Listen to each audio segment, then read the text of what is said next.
So where have we got to? Well, we've looked at the history of why philosophers and psychologists have come to think of minds in computational terms. We've seen how it grew out of a rejection of substance dualism, and then looking at identity theory as a particular physicalist account of the mind, and the problem of multiple realizability that seems to afflict the identity theory. We then looked at functionalism as a way of addressing, if you like, embracing the problem of multiple realizability, of saying, hey, it doesn't matter that psychological states can be realized by lots of different physical things. What matters is what those psychological states do. We then saw how this led into the idea of minds being like computers, because we start to get this division between what something is made of and what it does. What it does being the program that we give a computer to do, and what it's made of, be that silicon, metal, bits of wood. Provided it can run the program, it doesn't really matter. But there are some tricky problems that still face the computational view. One is the problem of aboutness that we introduced at the very start. When we want to give an account of what human minds are like, we want to give an account of how thoughts can be about things, how thoughts can have meaning. And it's not entirely clear where we get this aboutness in a particular computational view. Secondly, we have the gaping hole of consciousness.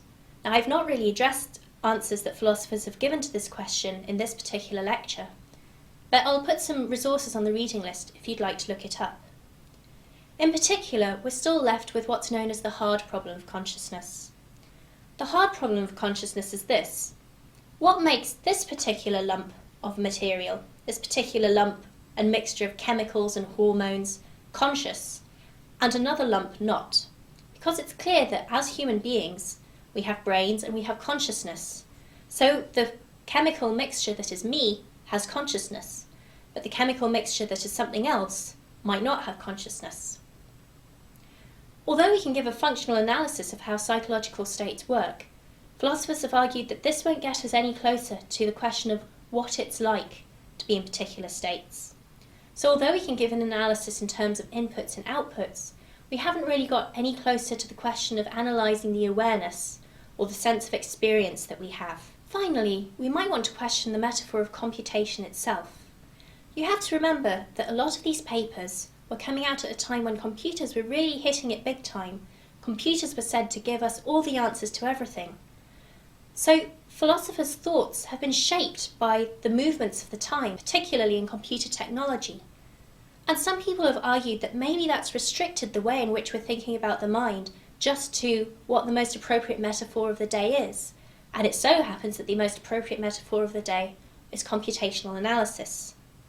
So some philosophers and psychologists are suggesting that we step away from the computational metaphor and start to think of minds in other terms. So that's a brief tour of some of the core issues in contemporary philosophy of mind. If you'd like to find more about any of these topics, there will be a reading list on the handouts for you to follow up. Philosophy of mind is a really exciting contemporary new field, particularly as philosophers are now working with psychologists and neuroscientists to try and find out more about the relation between the functional description of psychological states, the inputs and outputs, and the physical realizers in humans, if you like, the neural stuff which runs these functions.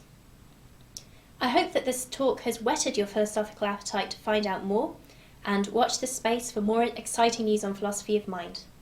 Thanks for listening.